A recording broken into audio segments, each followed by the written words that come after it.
¿Qué ¿Qué tal, hijo? tal, hijos del cine? Bienvenidos al 13º episodio de este proyecto titulado Érase una vez en nuestro podcast. Gracias a todos por reunirse nuevamente con nosotros y a los que nos ven por primera vez. Esperamos que se queden para los siguientes episodios. La película del día de hoy se titula Ojos Grandes o Big Eyes en inglés, estrenada en 2015, dirigida por el increíble y maravilloso Tim Burton, protagonizada por Amy Adams y Christoph Waltz. Así, ¿por qué no nos cuentas de qué trata la película? Ok, básicamente esta película se trata de esta chica interpretada por Amy Adams. Bueno, es una biopic, está basada en hechos reales. Sí. Y esta tipa era una pintora que le gustaba pintar mucho niños y personajes así con los ojos grandes como monitos chinos. El caso es que ella vivía una relación muy abusiva con su esposo hasta que un día se escapa junto con su hija y va a parar a, no me acuerdo qué ciudad, pero pues estaba llena de arte y hipsters y toda la cosa. Sí. Y ahí conoce al personaje de Christoph Waltz, que parece ser el hombre ideal, este tipo maravilloso que también es pintor. O sea, y pues ahí empieza a salir la cosa un poco mejor.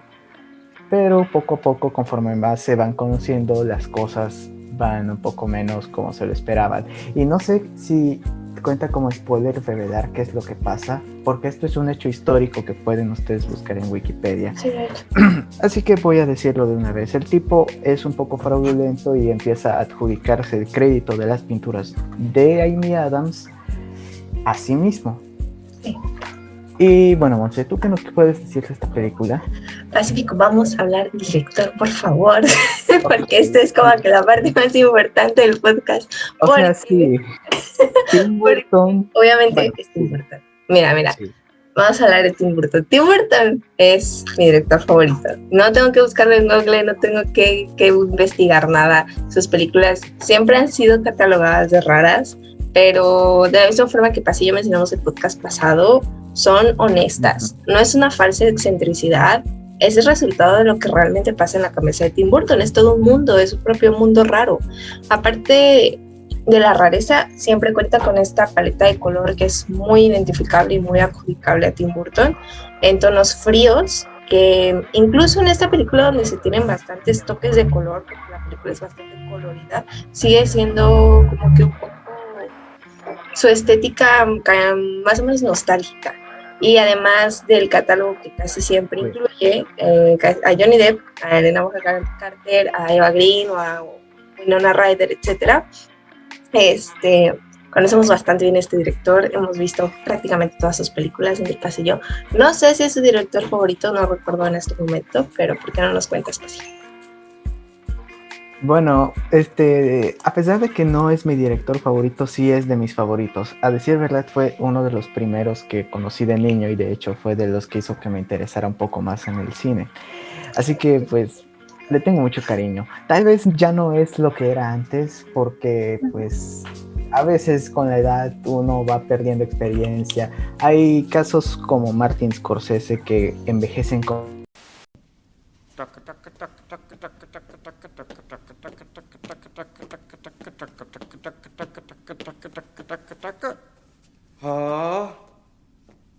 Básicamente no todos los directores son como Martin Scorsese, que conforme más viejitos se hacen, más expertos se hacen en lo que hacen.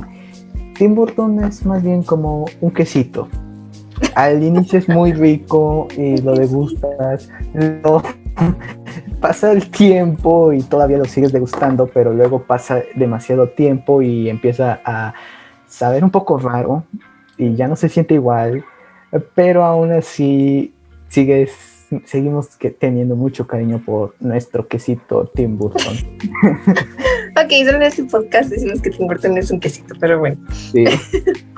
Vale, mira, esta película está basada en una historia real, como ya dijo Pasi, pero no es cualquier historia. Siento que tiene ciertos elementos que parece salida del universo de Burton. No es cualquier biografía que pudieras encontrar, no, tiene elementos raros que son propios de él. Siento que estamos muy acostumbrados a las historias que salen de su cabeza, como El cadáver de la novia, El extraño mundo de Jack, pero los elementos de rareza que esta película, los pocos que tiene, los sabe aprovechar muy bien para que combinen con con lo que pasa dentro de su cabeza, que son estos ojos grandes. O sea, ese es como que el elemento de la rareza y lo explota lo suficiente para que no se sienta como que toda la película es demasiado extraña, pero para que sea parte de la película. Y es una película con una presencia de colores bastante fuerte, pero aún así no son estridentes, no son neones, no es Wes Anderson, es Tim Burton. Entonces encajan con su estética de películas anteriores, aunque es de cierta forma un poco más alegre. Tú dirías, ay, Tim Burton hoy amaneció de buena, se hizo esta película. Y de cierta forma el formato me recuerda a Big Fish, con el aspecto del narrador y de cierta forma la paleta de colores. De hecho, Tim Burton no solamente, o sea, es principalmente conocido por el uso de colores que siempre son así, tonalidades frías, casi siempre con ausencia de colores cálidos, pero la verdad es que su estética puede dividirse en dos corrientes, la inspirada por el expresionismo alemán, que es la que todos conocemos, en donde predominan el color blanco y negro y así contrastes grandes y tal, pero también está la estética pastel, que encontramos en películas como Charlie y la fábrica de chocolates, Big Fish y por supuesto en esta. Y siento que bueno, esta no es la primera película biográfica que hace Tim Burton. Él ya había hecho un intento con Ed Wood, que de hecho es de mis favoritas de él, es buenísima. Es la única que me falta ver de él, de hecho. De hecho, y with another white collar. Criminals, Wall Street taking the pie, and all the black man gets is a plate of white lies. Prisons recruiting them, police bees shooting them, rap artists looting them, labels all diluting them. Barack Obama is scared of me because I don't swallow knowledge and I spit it for free. Let me clear my throat. I don't know what that was, I don't. Como iba diciendo, sí. Ed Wood es su primer intento en una biografía, sí. Y digamos que él nada más hace este tipo de cosas cuando siente que la historia más o menos la entiende. Y cuando digo este tipo de cosas no me refiero solo a biografías, me refiero a adaptaciones en general. Por ejemplo, todos conocemos su adaptación de Batman. Al inicio la gente no lo quería, pero él entonces no quería que Tim Burton dirigiera Batman, porque cuando él fue elegido salió a la luz que él supuestamente nunca había leído Batman. Sin embargo, él interpretó al personaje a su manera, que es este tipo todo triste de la vida, que lo único que lo mantiene al sobrio es ir a golpear a los malos, y entender perfectamente también a los villanos. De hecho, por eso me gusta un poco más la 2, porque explora mucho mejor al personaje del Pingüino. De hecho, el Pingüino es un muy buen villano que sacó en Batman. O sea, de los villanos de Batman que yo recuerdo, fuera de Gatúbela y Hiedra Venenosa, es el Pingüino, ese Pingüino precisamente. Bueno, Hiedra Venenosa no lo sacó él. No, pero de todo el universo de enemigos de Batman. Bueno, sí. O sea, él entendió que los personajes de Batman son personas excéntricas y de cierta forma rotas. Y a él tiene como esta fascinación por explorar este tipo de personajes. Tenemos ejemplos también en El joven manos de tijera, que es como su autobiografía, como un chamaquito con Asperger que nadie quiere porque es varo, pero que poco a poco aceptan. Sí. O también con la adaptación que hizo de Sweeney Todd, que pues es de un barbero que está muy roto por dentro y se desquita con el mundo. Y Big Fish no es excepción. Esta película es protagonizada por el personaje de Amy Adams, que es esta tipa que constantemente es puesta abajo por los demás, principalmente por su esposo.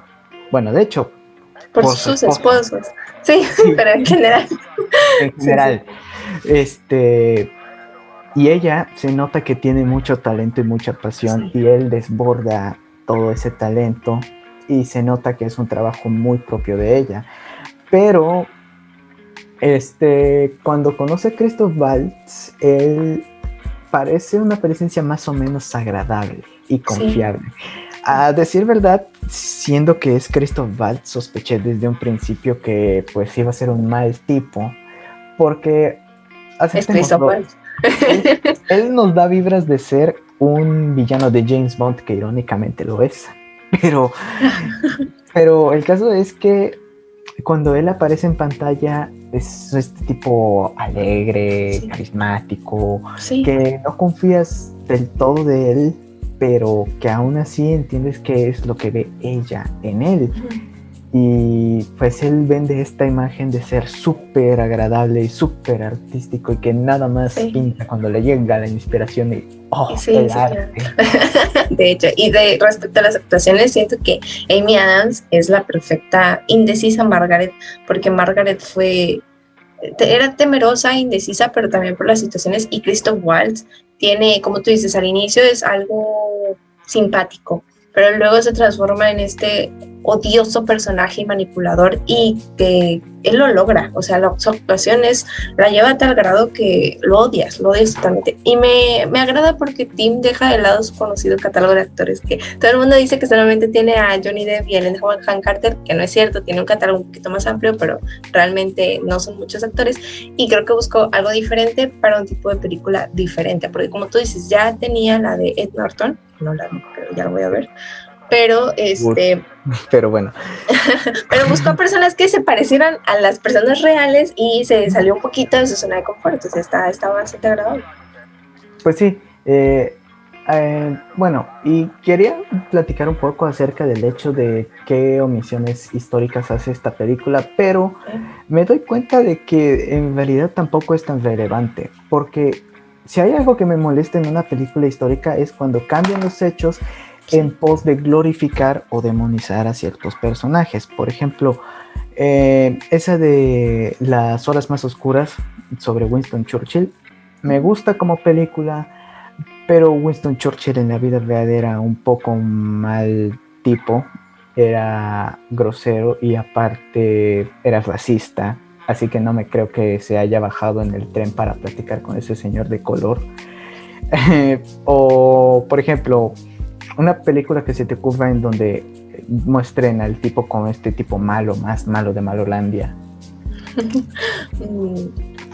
No puedo pensar en una que sea así como de autobiográfica, pero creo que lo primero que se me viene a la mente es cuando hablamos de Scott Pilgrim, y yo te dije que a Knives la habían puesto como la víctima, y a Ramona la habían puesto como que egoísta y mamona, y tú me dijiste que en Scott Pilgrim las cosas no pasaban así, que o sea, para la película como que la gente empatizaba más con Knives, pero Knives no era ninguna santa y Ramona no era tan sangrona.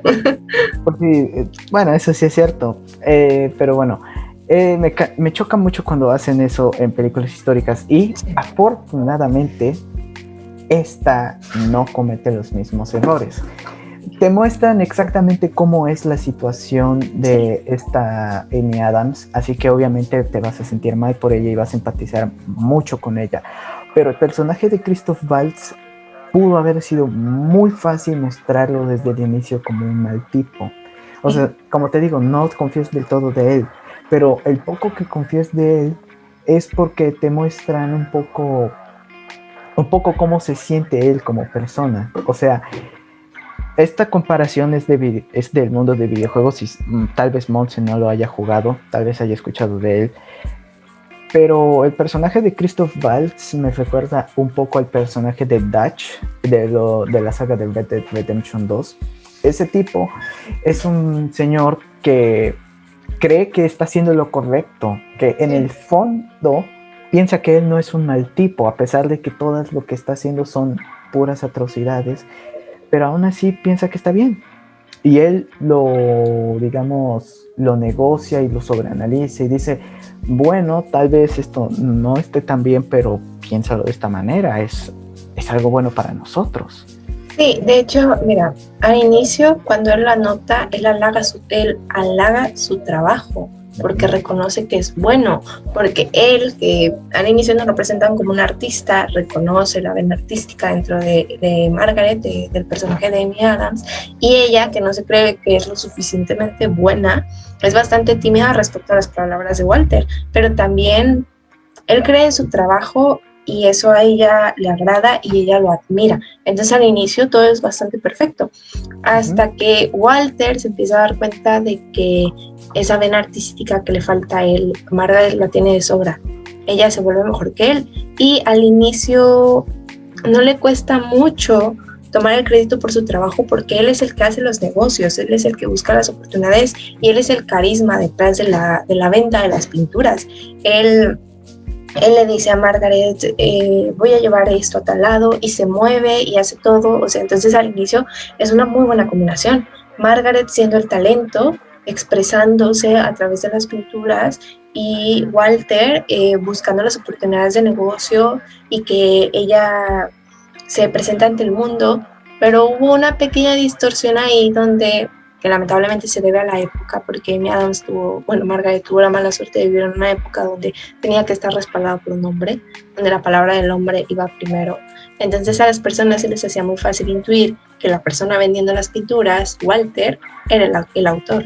Y a Walter se le hizo muy fácil decir que para el negocio, pues sí era él. De hecho... No es con malas intenciones como tal. Sí. O sea, el tipo, pues obviamente esta Margaret, cuando se casó con el personaje de Christoph Waltz, que en la vida real se llama Walter King, sí. Pues optó por firmar sus obras con el nombre King. Con y apellido, desde entonces ella empezó a ser más reconocida como Margaret King. Y cuando firmaba con el nombre de King, las personas pensaban que se trataba de Walter King.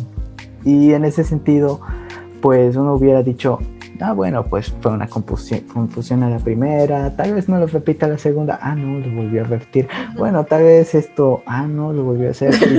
Pero es por nuestro bien, pero, o sea, está tomando crédito por mí. Pero, o sea, era indecisa, Margaret era muy indecisa, le faltaba ese valor realmente para hacerse cargo. Uh-huh. Y bueno, quiero también hablar un poquito acerca de esta película, no solo en el contexto actual de las películas de Tim Burton, sino en todo su contexto. Para decir verdad, esta es la película menos Burton que he visto, y eso no lo digo como algo malo, sino que en cierta forma parecía que él buscaba apartarse un poco de lo que hacía siempre. Como dice Montse, todavía tenemos estos elementos extravagantes de él, especialmente en una escena que vamos a discutir más adelante, pero que me fascinó mucho. Pero en general esta película es una película bastante sobria, no cae en ningún exceso en general. No. Y hace buen uso de la paleta de colores, especialmente en una escena en un bar donde vemos que Walter King está vendiendo sus pinturas y esta chica Margaret la encuentra haciendo negocios y adjudicándose el crédito, y ahí es cuando él le explica toda la situación. Y en principio creo que uno de los frames más famosos de la película es justamente en esa escena cuando vemos a Margaret contrapuesta con una luz medio neón roja, y es como que señaliza que este momento le está afectando demasiado. Sí. No llama demasiado la atención sobre la toma ni sobre nada. Es simplemente, tampoco llama la atención sobre los colores. Simplemente es este momento que, pues, parece un poco donde puedes ver que se le está rompiendo el corazón. O sea, realmente esa es la escena donde ve todo su trabajo y ve cómo lo han estado usando, pero no se le está reconociendo a ella. Es como el meme de los Simpsons. Es como el meme de los Simpsons, en donde Bart dice: mira esto, Lisa. Podemos ver justo el cuadro de cuando se le rompe el corazón. ¡Ay! Sí, es eso, o sea, esa escena. Realmente me gustó mucho esta película, que todo es bastante emocional. Margaret, Amy Adams logra retratar bastante bien en ella misma los sentimientos de tristeza y de dolor, y la película aprovecha bastante bien eso, porque al final del día la historia es una historia de injusticias, prácticamente, y más allá la injusticia de que alguien más tome el crédito por el trabajo que a ella tanto le ha costado, en el momento en el que esta mentira se vuelve tan tóxica y Walter se vuelve tan manipulador y tan paranoico que suprime totalmente la voz de Margaret y se cree el mejor artista que ha tocado alguna vez la faz de la tierra. Entonces, incluso su propia locura, toda esta mentira que él se construye, se le empieza a creer tanto que él clama y afirma ser el autor de los cuadros. Y en su cabeza es verdad, aunque sabe que no, o sea, aunque hay todo un pasado donde él vio a Margaret pintar los cuadros y todo, en su cabeza él es el autor. Entonces, me gusta estos elementos, la locura, las rarezas, que te digo que si bien no es lo que siempre hace Tim Burton, sí parece una historia que podría ser sacada de su universo. De hecho, también esta película explora muchos temas acerca de la codependencia en las relaciones, porque al menos desde un principio así me pareció, porque Margaret sabemos que es víctima de abuso por parte de su ex esposo, de su primer esposo, y la vemos huir con su hija así toda desesperada. La escena tal vez es un poco rara para mí porque la filman así desde la mañana, en un día soleado. Pero supongo que la razón para enmarcar la escena así es como para dejar entrever que pues ella está tomando esta decisión súper importante, que es lo correcto hacer y pues no quiere llamar demasiado la atención en sus problemas de su vida pasada, porque al fin y al cabo de eso no se trata tanto la película, pero sí llama la atención el hecho de que esta Margaret constantemente termina cayendo en el mismo ciclo y cuando conoce a Walter, él básicamente es como una sanguijuela. Se le pega y empieza a chupar todo de ella. Le dice, wow, qué bonita eres y todo. Y entonces, cuando descubre que es artista, se le pega y empieza a chupar su talento y a venderlo como su propio arte y tal. Y como te digo, es una relación codependiente porque ella en el fondo piensa que de no ser por él, ella definitivamente no tendría éxito. E incluso llama la atención ella misma sobre esto porque menciona que hay pintoras en esa época como Georgia O'Keeffe que ya eran reconocidas en el mundo artístico y que eran muy talentosas a pesar de ser mujeres, y ella misma dice que podría tal vez intentarlo, pero él insiste en que no, mejor hagamos esto, te conviene. Sí. Y de hecho es Margaret sabe que tiene el talento porque sigue pintando, porque cuando se va y cuando abandona a su primer esposo se lleva sus pinturas, y porque en parte de sus pinturas son parte de ella, y ella lo dice, pero también vemos cómo para ella a veces el talento no es suficiente si no tiene esa facilidad, si no se sabe vender. Walter representa esta, y ella lo dice en alguna ocasión con una de sus amigas, él es la mercadotecnia, él conoce de eso, o sea, él es el que va a llevar sus pinturas a que sean famosas. El problema con Walter es que es toda esta facilidad de palabra que utiliza para envolver a los compradores, y el engaño también le envuelve a ella. O sea, ella cae en su mentira y cree que esta mentira es todo lo que tiene, y entonces él empieza a mover los hilos de su vida, y para él todo funciona muy bien porque tiene una esposa que tiene el talento y él puede obtener el dinero. Entonces, sí, es una codependencia que podría funcionar muy bien como una sociedad. O sea, cuando inician podría ser una muy buena sociedad, pero entonces Walter empieza a creer más y más y más y poder, y te digo que se empieza a creer esta mentira que él se crea. Anda, otra pausa comercial, ¿se está acabando la batería? I hate myself and I have severe depression and I want to kill myself. This isn't part of the act anymore. Bueno, también esta película tiene un comentario bastante interesante acerca de cuál es el verdadero propósito del arte. Y creo que este es también un tema que interesa mucho al propio Tim Burton, porque como sabemos, los que somos sus fans y todo, él desde pequeño expresó un gran interés sobre ilustrar y tal, todo eso. y también sabemos que durante un tiempo trabajó en Disney, pero él se fue de Disney porque sentía que ellos no entendían qué era lo que él quería hacer, porque de todas formas lo ponían a trabajar animando,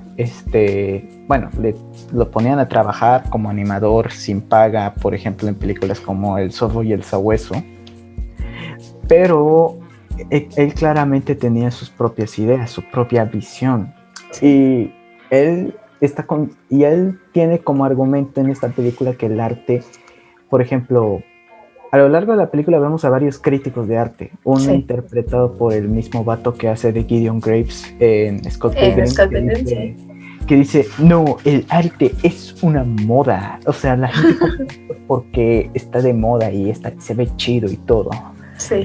Y por otro lado tenemos a un crítico de cine que es interpretado por el general Zod original, el que apareció en Superman 2, que dice que una cierta obra que es producida supuestamente por Walter King es muy mala porque se siente falsa, e incluso esta Margaret le estuvo diciendo que no podía hacerla porque sería falsa, porque para ella no se sentía correcta.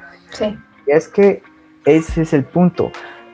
Tanto Margaret como Tim Burton tienen esta idea en común de que no pueden simplemente hacer cualquier cosa que les pidan, no sienten. Porque no lo sienten. Por eso es que posiblemente varias de sus películas empiezan a fallar. ¡Wow! Encontré algo que no había pensado antes. No, el podcast sirve para entrenar la mente en Pacífico. No, de hecho, también, ¿sabes dónde sentí que en la adaptación de Alicia en el País de las Maravillas, lo sentí muy falso para hacer Tim Burton, sentí que habían tratado de volver a Tim Burton comercial, sentí que esas no eran probablemente las ideas originales que él tenía sobre Alicia en el País de las Maravillas, porque Alicia era la oportunidad de explotar este mundo de rarezas y siento que se sentía incómodo. Para mí, ver Alicia en el País de las Maravillas, yo no puedo verla. Ya la vi una vez y ya no la puedo volver a ver porque se siente muy incómodo. Incluso la segunda también es bastante como que me da cringe. Y Tim Burton no da cringe. Tim Burton explota la rareza y te hace sentir parte de ese mundo. En El cadáver de la novia, los personajes son preciosos y te caen bien. Incluso El joven manos de tijera, o sea, todas esas películas que son tan Tim Burton, que se sienten tan fieles a él, también puedes notar cuando algo ahí no está pasando bien del todo. Así es, de hecho, ese es el punto. A pesar de que esta película es un poquito, digamos, hecha para apaciguar a la productora, él claramente se ve que pudo tomar la oportunidad para explotar esta idea de que no puede hacer buen arte si se lo piden. Él tiene que sacarlo de su propio ser. El artista, para que haga buen arte, tiene que sacarlo de su propio ser. A ver, yo soy muy malo dibujando. Monse lo sabe. Tiene cosas chidas, no crean, tiene cosas chidas. Sí, eso me decía ella también. Pero el caso es que a veces me siento orgulloso de lo que hago. ¿Por qué? Porque pues me gusta y es algo que yo quería hacer. Y aún si se ve feo, lo disfruto y a algunas personas parecen que les gusta.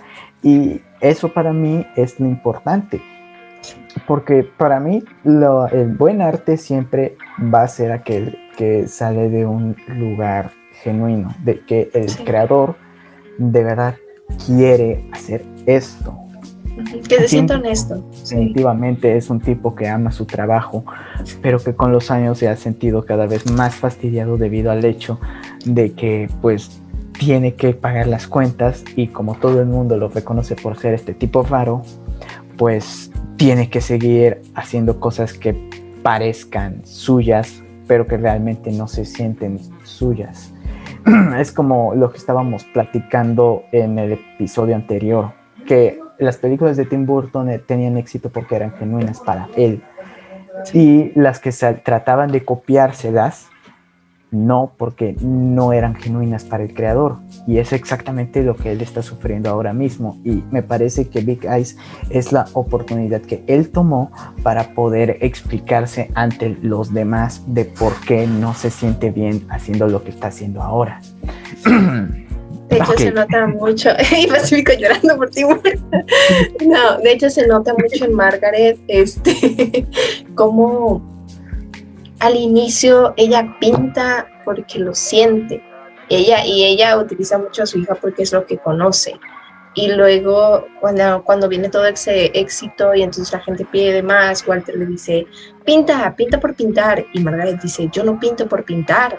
Yo no. Y él empieza a prometer cuadros y más cosas y aquí y allá. Y entonces para ella se empieza a sentir falso. Entonces esos cuadros la atormentan, que creo que es de la escena que tú estabas hablando hace rato, donde explota esa realidad, porque los cuadros la atormentan, porque sabe que son falsos, que los hizo por dinero, pero no porque realmente fuera algo que sentía. Y es triste porque Margaret tenía todo el talento y creo que igual y no lo pudo haber hecho sola, pero pudo haber salido mucho antes de la relación con Walter de cuando lo hizo. De hecho, tenía bastantes amigos que la pudieron haber ayudado y en ella se hubiera ahorrado todo el problema con Walter, pero es que esa es la situación. Una relación así simplemente no es como que, bueno, te voy a dejar. Ya me voy, sí, adiós. Ya ahorita ya entendí, ya me caí el 20, ya va, y no, o sea, no. De hecho, poco se nota en toda la película que poco a poco Margaret se convence de que su marido está tomando el crédito de sus pinturas, pero que está viviendo una mentira, que se está hartando de los aires de grandeza que su esposo se da con su arte, pero todo colapsa una noche cuando él llega al límite con ella, cuando su locura llega al límite y decide abandonarlo. Y le voy a dar crédito a Margaret por eso, por tener el valor de alejarse de la relación tóxica, que si tal vez no fue a tiempo, sí, porque hubieron muchas cosas cuando ella pudo haber dicho, sabes que ya me voy, pero la decisión no fue fácil, porque ya sabía de cierta forma que lo necesitaba, y una vez que estuvo fuera se dio cuenta que realmente no lo necesitaba, pero tenía que entenderlo. Y aún así Walter logra tener una presencia bastante controladora sobre su vida, y al inicio, aun cuando Margaret ya salió de eso, ella accede como que a sus demandas, porque ya no quiere saber nada de él. Dice, si es lo que necesito para que te largues, pues ya, ahí está. O sea, pero él todavía se cree con el derecho de controlar la vida de ella. De hecho, regresando un poquito a la escena que tú dijiste, donde finalmente se va de la relación con Walter, me gusta cómo, siento que esa escena estuvo muy chida, pero a la vez hubo detallitos que no me parecieron tan chidos. Por ejemplo, sé que la intención de la escena es retratarla como una escena de una película de terror, porque, o sea, con la música, la noche lluviosa, sí, todo. El puedo verte a través de la llave, donde va la llave de la puerta, se me hizo muy Hannibal Lecter en de hecho, El Silencio de los Inocentes. Es una referencia directa a la película de El Resplandor de Stanley Kubrick, donde Jack Nicholson rompe una puerta y dice, aquí está Johnny. Sí, y es exactamente parecida. Y te da todas esas vibras y todo, pero siento que tal vez no, la música sobraba un poco, no me malentiendas. Danny Elfman me gusta mucho su música, pero siento que después de Big Fish y Spider-Man tampoco ha hecho la gran cosa. Siento que Danny Elfman también tiene como de que este tono bastante identificable. En Mars Attack te puedes dar cuenta que luego con El cadáver de la novia van por la misma onda. De hecho, si te das cuenta del estilo de Danny Elfman, pero pues él también tiene que evolucionar y que cambiar y que adaptarse pues a la historia, que no es a lo que están acostumbrados los dos. Estoy seguro de que ambos están un poco estancados y quieren salir un poco de ese agujero, especialmente Danny Elfman, porque pues en una entrevista comentó que se molestó mucho de las peticiones musicales que le hacían cuando trabajó en la de la era de Ultron. Pero el caso es que siento que la música en la escena de donde se van sobraba un poco. Siento que incluso hubiera tenido un poco de más punch si la música hubiera sido incluso más callada. O sea, Sí, como que le da y que incluso que aumentaran un poco más el volumen de los gritos y los golpes y todo eso. Eso a mí me hubiera dado mucho más punch. Sin embargo, me gusta el intento que hacen por crear esta atmósfera aterradora ante una situación que pues, es aterradora. Sí. Y cuando se escapan, hay un plano que es exactamente igual a un plano al inicio de la película, donde Margaret le toma la mano a su hija. Y es un momento muy bueno, es un momento muy bonito, conmovedor. A mí me gustó mucho. Y me emocionó y me sentí satisfecho cuando eso pasó. Pero desgraciadamente, como dice Montse, su influencia de Walter siguió ahí, desgraciadamente. Pero bueno, mira. Bueno, sí, termina. Tú sigue. Termina, porque ya va a pasar esta idea. Bueno, no, creo que ya acabé. Ok, bueno, mira, yo también leí un poco de la historia de Margaret porque pues está basada en hechos reales y me interesaba saber si realmente era bastante fiel la película. Sí, es bastante fiel, igual y se omitieron algunas cosas que pues ya no entraban en la película, que no podían detallar cada segundo. Creo que igual realmente el pleito o todo lo que pasa en la película, en la vida real, a Margaret le tomó un poquito más de tiempo, pero fuera de eso es bastante fiel. Lo que sí pude notar es que cuando la religión llega a la vida de Margaret, la religión tiene un papel muy importante para que ella tome las riendas de su arte y le confiese la verdad al mundo, porque Walter ha creado esta mentira que no le deja revelar. Él dice, es que nadie te va a creer, es que yo soy Walter King y tú no eres nadie, y pues ella se lo cree, él es muy, muy convincente. Pero cuando la religión llega, y ella entiende muchas cosas, entonces todo cambia. Y me gusta cómo lo abordaron. No fue como este salvamento evangelizador donde hay lucecitas y la religión te va a salvar, porque siento que eso tampoco es Tim Burton. O sea, creo que Tim Burton no va por ese lado, sino fue... De todas maneras. ¿Mande? Creo que es ateo de todas maneras. Tiene lógica, o sea, suena lógico, pero, o sea, aún así se atrevió a incluirlo porque era una parte importante de la historia. Igual no hizo mucho hincapié, pero lo que necesitábamos saber de la parte de la religión está ahí, porque es este salvamento, son estas mujeres que tocan a la puerta con la posibilidad de un cambio y de hermandad y de apoyo, porque para Margaret lo que más le sirvió fue el apoyo de esta comunidad, en el que sí, o sea, también la religión tuvo bastante entender y leer y todas las palabras de Dios y lo que quieras, que se ve cuando se les está explicando a su hija, y para ella es todo un mundo nuevo, pero ese apoyo y ese día en el que esas señoras tocaron a la puerta, se ve como Margaret entendió algo que la hizo ahora sí amarrarse los pantalones bien fuerte y decir, yo tengo razón, yo soy la autora, y me vale, este hombre no puede hacer nada, porque yo soy Margaret King. Pues entonces, esa escena, a partir de ese momento la historia se empieza a sentir mucho más agradable en muchos sentidos. Sí, de hecho, a lo largo de la película hacen dos referencias a la religión. Primero, esta Margaret en principio va a visitar una iglesia y va a confesarse. Y dice que pues no quiere mentirle a su hija, pero pues el padrecito le termina diciendo, no, pues vas a tener que mentirle porque pues a ver cuál es algunas mentiras y a los bebés, a los niños hay que decirles, sí. Y luego es un contraste totalmente diferente al que le dijeron, que dice, pues si puedes, di la verdad y no debes tener miedo, porque al fin y al cabo aquí el barrio te respalda. Sí, de hecho, estamos contigo, amiga. Sí, o sea, la parte importante es a lo que representó la religión para ella y su vida, está ahí en la película y es bastante sutil. No es en tu cara de mira aquí, lo importante no, porque tampoco va con Tim Burton, pero entiende que es parte de la historia y está que lo importante.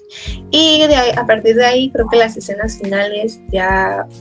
La escena final, el juicio es lo mejor que pudo haber pasado en esa película. Joder, se siente tan liberador. Toda la tensión que se ha construido, todo el odio que ha construido la película contra el personaje de Walter y toda la simpatía con Margaret, en ese juicio es como de que sí, Sí, gracias, justicia. Vamos a entrar en detalles porque en el sentido de que esta película pues no detalla de forma exactamente lo que sucedió, porque se entiende. De hecho, creo que no hizo tantos cambios. El único cambio relevante que le hizo fue que el juicio en la vida real fue en los años 80 y en la película se da a entender que es en a mediados de los 60. Sí, o sea, en la vida real creo que a Margaret le tomó un poco más todo el proceso, pero para efectos de la película, pues para efectos de la película de hecho funciona, pero de ahí en más la escena es sorprendentemente fiel, porque incluso si lo buscan en Wikipedia lo van a encontrar que el juicio fue exactamente así. Y te llena, es un momento que realmente te llena de satisfacción, porque es un escenario que sabes que esta Margaret va a ganar, sí. Sí, porque al final del día ella es la autora de los cuadros, y ella tiene razón. Y Walter se creó toda esta mentira alrededor y se la cree tan fielmente que, como te digo, clama ser el autor, pero al final del día él no es un artista y eso no se puede fingir. Puede fingir todo lo demás, pero no puedes fingir realmente crear arte. Sí, y después de la escena del juicio la película acaba un poco de forma abrupta. O sea, pero es lo que necesitas, o sea, ya con el juicio es todo lo que necesitabas, y ya luego viene pues información sobre las personas reales y lo que pasó con ellos, pero es hermosa la escena final, el juicio es como cuando en las películas todo acaba bien, pero sabes que es la vida real y la esperanza es el último que muere y todo eso, entonces es muy bueno. Y bueno, le llevamos echando flores a la mayoría de la película, pero a pesar de que de verdad nos gusta, también tenemos que discutir un par de problemitas que dime tus negativos. Ya, principalmente mi principal problema es este elemento que le ponen del narrador, porque la verdad es que no contribuye realmente en nada más dice esto fue algo que sucedió y fue un caso muy raro y no sé qué y no sé cuánto. Es que se supone que esta historia se la contaron a un periodista que fue el que la cubrió. Creo que el narrador me parece que es esta persona. De hecho, ese periodista estuvo implicado en el juicio porque ella fue a juicio, que de nuevo no es spoiler, buscan en Wikipedia. Ella fue a juicio por difamación por parte de su esposo y un periódico. El narrador es el autor de dicho artículo de difamación. Entonces, no sé por qué está este tipo narrando la historia. Realmente no es un personaje que me agrade y tampoco tiene casi nada de relevancia, sino hasta el final, que es cuando dicen: no puedo creer que ella haya confesado esto en un periódico hawaiano y no conmigo, que soy un periodista serio, y encima, como te digo, fue el que le difamó, así que ¿por qué realmente nos debe interesar quién es este sujeto? Y siento que de hecho la mayoría de la película se cuenta bien sin ayuda de este narrador, y la mayoría de las escenas en las que interviene realmente tampoco añade nada, así que siento que el narrador está demasiado de más. ¿Por qué? Por suerte casi no interviene en la película y de hecho casi no sale. Sí, casi no sale, así que realmente tampoco es una molestia tan grande, pero sí la daña un poco. Pero pues como decimos, tampoco es la película más ultra wow de Tim Burton. Como decimos, es una película un poco diferente a lo suyo, no es nada del otro mundo tampoco, es una biografía como tal, y la ves, te hace sentir bien, pero tampoco es súper trascendente. Sin embargo, hay que darle bastante más crédito de que se le da normalmente, porque como decimos, las actuaciones para empezar son todas buenísimas, especialmente Amy Adams, que qué bueno que estuvo nominada a los Globos de Oro, pero aún sigo esperando que le den un Oscar. Ya lo necesita, tiene muy buenas actuaciones, Amy Adams. Amy Adams hace de todo y se lo compras. Sí, y aún así no le dan nada, eso no es justo. Eso necesitaba hashtag denle un Oscar en miedo. Hashtag. Ok, ¿qué más? Mm, Rebuscar. a decir verdad, tampoco es como que haya tantos negativos. Como te digo, No. simplemente es una película normalita. No es nada del otro mundo, pero tampoco esperaba que fuese nada del otro mundo. Así que mis expectativas fueron cumplidas. Aún Ok. aún así siento que de nuevo estuvo demasiado narrador, pero de ahí estuvo bastante bien. Ahí estuvo bastante bien. Tal vez hubiera querido ver un poco más del personaje de la amiga de Amy Adams, interpretada por Kristen Ritter, que también es Jessica Jones y Jane en Breaking Bad. Sí. Ella era un personaje más o menos agradable y siento que pudo haber tenido un poco más de relevancia en la historia. No sé qué tan relevante fue en la vida de esta De Margaret, sí. pero pues si la incluyeron, pues debió ser por algo. Y siento que nada más estuvo ahí para que Margaret explicara cosas. Mira, de hecho uno de mis negativos es más o menos la amiga de Margaret. Siento que no tiene tanta relevancia. Es que aquí hay de dos, o sea, aparece bastante poco, entonces no es tan importante. Sí, es tan importante, debió haber aparecido más, ¿no? Pero creo que al final esta amiga era... cuando Margaret abandona a su primer esposo, la va a buscar a ella, porque es una de las pocas amigas que, bueno, es la única amiga que se muestra que tiene, entonces es como de que empezar de nuevo y tener a alguien que la respalde, pero ese respaldo nada más es esa parte donde empieza a conocer a Walter y ya luego mucho tiempo después. Entonces, si no era tan importante, no la necesitabas. Si era importante, la necesitabas más. Ese sí es un negativo que yo tengo. Digo, sí, es un poquito necesaria para la historia, como te digo, porque a ella se le explican muchas cosas.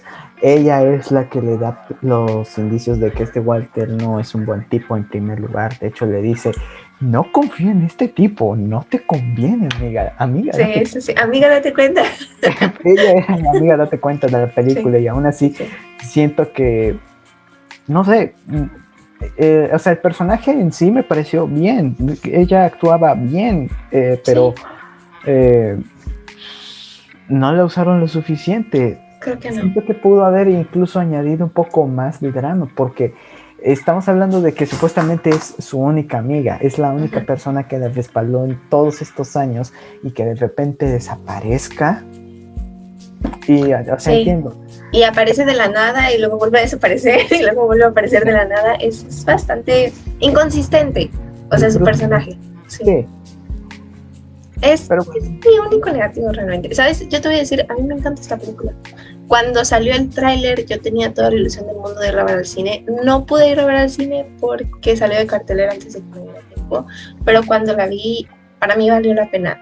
Así que me voy a pasar directamente a los positivos porque es todo lo que anoté. No tengo anotados negativos, lo juro. Todo me gusta. Mira, las actuaciones. Amy Adams. Ella, es que no solo es Amy Adams, también es Christoph Waltz, pero como él me cae mal, como su personaje me cae mal, como que lo dejo de lado. La paleta de colores que es Tim Burton, o sea, es como Tim Burton tratando de amoldarse a algo diferente sin perder su esencia del todo. Porque sigues viendo a Tim Burton y cuando pudo sacar su lado raro, lo hizo y funciona para la película. Entonces está muy bien. Me gusta la canción que hizo Lana del Rey para la película porque siento que la estética de Lana del Rey va muy bien con Tim Burton. Me gustaría ver que Tim Burton llame más a Lana del Rey, por favor. Y cómo la película va construyendo, cómo el desarrollo de los personajes está bien contado en 2 horas de película. No necesitas más, no necesitas menos. Se va construyendo todo como se debe ir construyendo, capa por capa, la tensión, el odio, la simpatía, y al final es como que toda la película te ha agarrado y al final es como liberador. Entonces me gusta mucho la sensación que me deja la película. Ok, por mi parte los positivos son pues prácticamente todo lo que dijo Monsila. Aparte, como dije, realmente me gustó esta idea que tal vez me la estoy sacando de la manga o como sea, pero realmente siento que Tim Burton de verdad quiso decirnos algo con esta película, más allá de simplemente contarnos la historia de una artista que fue estafada y que ayudó a estafar a todos, y es como simplemente una declaración de cómo él se siente en estos momentos. Siente que es un poco una estafa. Que... Mira, sea una teoría conspiratoria tuya o no, al final del día sabemos que Tim Burton cuenta historias con un objetivo, que siempre sus historias cuentan algo. Uh-huh. Y no sé, o sea, tal vez sí sea eso, pero si él no hubiera visto algo en esta historia que le hubiera llamado la atención, creo que no lo habría tomado. Entonces, algo de haber visto en ella. Sí, estoy de acuerdo contigo. En fin, al menos sigue vivito, coleando y feliz. Así que para mí eso es más que suficiente. Como les decimos, tiene un lugar especial en nuestros corazones. Es uno de nuestros, literalmente fue él una de las razones por las cuales Monty y yo nos hicimos amigos en primer lugar. Sí. Así que gracias Tim Burton. Yo no sé por qué este podcast no existiría. Así que ¿cuál es tu calificación final? 2 pulgares arriba. Realmente es una película basada en hechos reales, con un buen final, con un gran desarrollo, bien contada, hecha por Tim Burton. ¿Qué más le voy a pedir? O sea, me gustó mucho volverla a ver, la volvería a ver. 2 pulgares arriba. Está bien, yo le voy a dar un pulgar arriba. Y lo entiendo. Es una película es muy satisfactoria, a decir verdad. Aún así, la volvería a ver, tal vez con el tiempo, pero en general siento que sigue siendo un intento de Tim Burton por al menos intentar algo diferente, y eso lo aprecio mucho. Y realmente como película me parece muy buena y disfrutable, así que todo chido. Bueno, creo que eso sería todo por ahí. Recuerden mantener 1.5 metros de distancia, usar un cubrebocas, usar gel antibacterial, Pasimon.